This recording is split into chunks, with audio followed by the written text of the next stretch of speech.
IMDb ఒక super star జాబితాని release చేసింది. ఈ సూపర్ స్టార్ జాబితా ఇప్పుడు చర్చనీయాంశంగా మారింది. అదేంటంటే, ఈ జాబితాలో అల్లు అర్జున్ నంబర్ 1 పొజిషన్‌లో ఉండటం. సెకండ్ ప్లేస్‌లో 'షారుఖ్ ఖాన్' ఉన్నాడు. ప్రభాస్ ఏడో స్థానంలో ఉన్నాడు. రామ్ చరణ్ ఎనిమిదో స్థానంలో ఉన్నాడు. పదో స్థానంలో విజయ్ ఉన్నాడు. ఇలా ఈ జాబితాలో ఎన్టీఆర్ కొంచెం వెనకబడి ఉన్నాడు. కారణం ఏమిటి అనేది చూస్తే 'పుష్ప 2' విపరీతంగా సినిమా సక్సెస్ అవ్వటం, అలాగే ఎక్కువ వసూళ్ళు హిందీ బెల్ట్‌లో నడవటం కూడా దీనికి కారణం.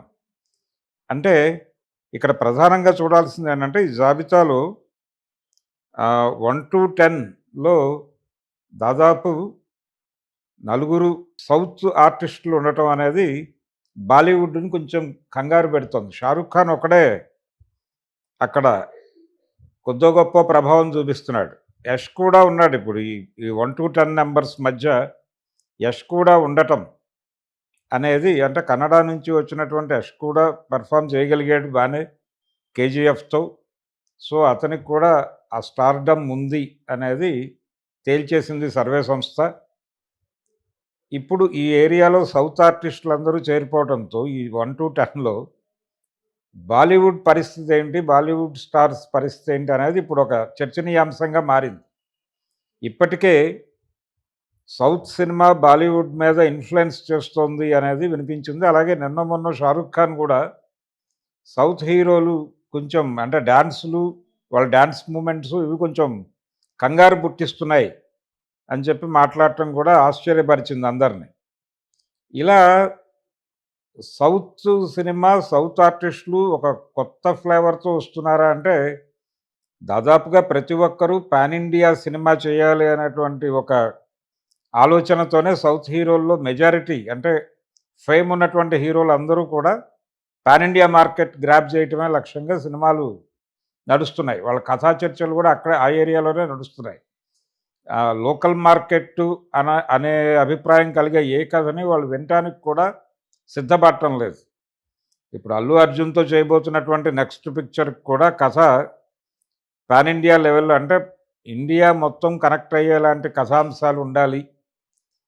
ఏ జానర్‌లో వెళ్ళాలి, ఈ తరహా చర్చలే తప్ప, గతంలో అల్లు అర్జున్ చేసినటువంటి కథల్లాంటి సినిమాలు ఇప్పుడు 'జులాయి' లేకపోతే 'అలవైకుంఠపురంలో' లాంటి కథలు అతనితో వర్కౌట్ అయ్యే పరిస్థితిలో అతని స్టార్‌డమ్ లేదు. ఇది ఈ కండిషన్‌లోకి వెళ్ళిపోయాం మనం.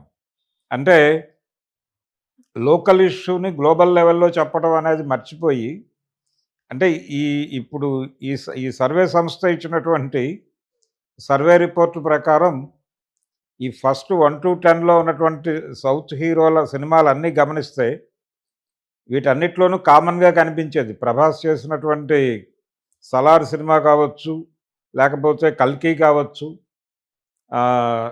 ఇతను ఎన్టీఆర్ చేసినటువంటి 'దేవర' కావచ్చు, అలాగే 'పుష్ప 2' కావచ్చు. ఈ సినిమాలన్నీ కూడా దాదాపుగా ఏదో ప్రపంచంలో జరుగుతున్నట్టుగా ఉంటుంది. ఇదొక ఫార్ములాగా మారిపోయింది.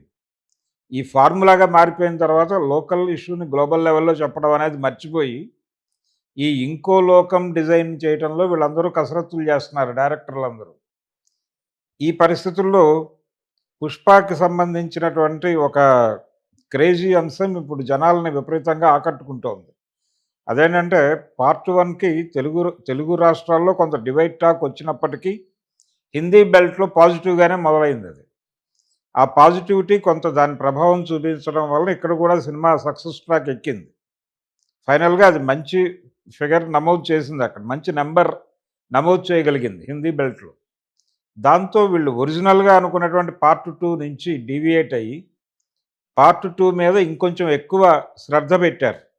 ప్రతి సీన్‌ని చిత్రిక పట్టారు. ప్రతిదీ కూడా ఇలా ఉండాలి, అలా ఉండాలి అని డిజైన్ చేసుకుంటూ వెళ్ళి ఫైనల్‌గా అవుట్‌పుట్ ఆడియన్స్‌ని విపరీతంగా కనెక్ట్ అయింది. అలాగే థియేటర్‌లో కూర్చున్నటువంటి ఆడియన్స్‌ని కూడా ఎమోషనలైజ్ చేయగలిగింది. దాంతో సినిమా 1300 కోట్లు అనేది ట్యాక్స్ రైట్స్ తర్వాత వచ్చినటువంటి నెంబరు. అది వాస్తవమా అంటే అది అనుమానమే. వాళ్ళు 18-19 అనే ఫిగర్ వాళ్ళు చెప్తున్నారు ప్రొడ్యూసర్స్. సో, అది కరెక్టా? ఈ 1300 కరెక్టా అనేది పక్కన పెడితే 'పుష్ప 2' అనేది మాత్రం లాస్ట్ ఇయర్ 2024లో బాక్స్ ఆఫీస్ దగ్గర బాగా పెర్ఫార్మ్ చేసిన సినిమాల్లో ఒకటి.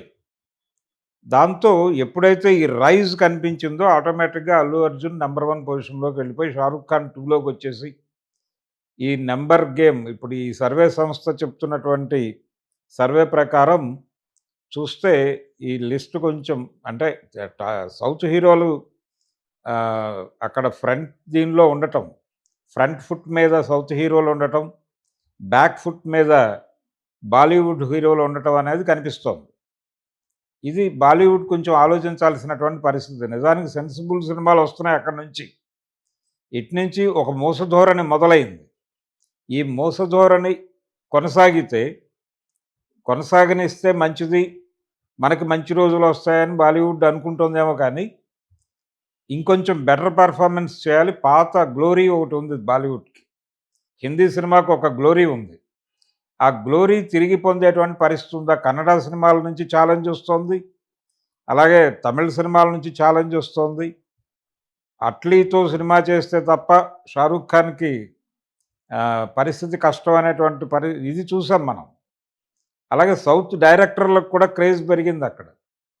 ఇప్పుడు రాజమౌళితో సినిమా చేయడానికి అందరూ రెడీగానే ఉన్నారు బాలీవుడ్లో.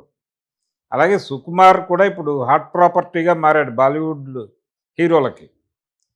ఇంకోవైపు సందీప్ రెడ్డి వంగ, తను కూడా హాట్ ప్రాపర్టీయే ఇప్పుడు. తను కూడా యానిమల్ సినిమాతో ఒక అద్భుతమైనటువంటి నంబర్ అక్కడ నమోదు చేయగలిగాడు. సో, సౌత్ డైరెక్టర్లు, సౌత్ హీరోలు వీళ్ళందరికీ ఒక క్రేజ్ వచ్చేసినటువంటి సందర్భం మనకి ఈ సర్వే సంస్థ తాలూకా జాబితా చూస్తే అర్థమవుతుంది. రామ్ చరణ్ 8th ప్లేస్లో ఉండటం అనేది కొంచెం విచిత్రంగా అనిపించినప్పటికీ, అంటే గేమ్ చేంజర్ పెద్దగా పెర్ఫామ్ చేయలేదు అక్కడ. అంతకు ముందు సినిమా కూడా ఏం లేదు అతనికి. ఆచార్య నుంచి ఇదే. ఆచార్య కొంత అది కూడా ఇబ్బంది పెట్టినటువంటి సినిమా, కానీ ట్రిపుల్ ఆర్ తాలూకా క్రేజ్ ఇంకా నడుస్తోంది అనేది అర్థమవుతుంది. ఈ ట్రిపుల్ ఆర్ క్రేజ్ మీద ఆయన అన్నాడు. ఎన్టీఆర్ మరి ఎందుకు వెనకబడ్డాడు? ఇది కొంత గందరగోళంగా కనిపించేటువంటి అంశం. కొరటాల శివ గారు ఇప్పుడు దీని మీద ఏదో కసరత్తు చేస్తున్నాడు అని అంటున్నారు. పుష్ప 2 మీద దీనికి ఒక లింక్ పెట్టి, అంటే పుష్ప 2 నుంచి ఒక ఎక్స్పీరియన్స్ తీసుకొని దేవరా డిజైన్ చేస్తున్నాడు అనే మాట వినిపిస్తుంది. అది ఎలా డిజైన్ చేస్తాడనేది చూడాలి.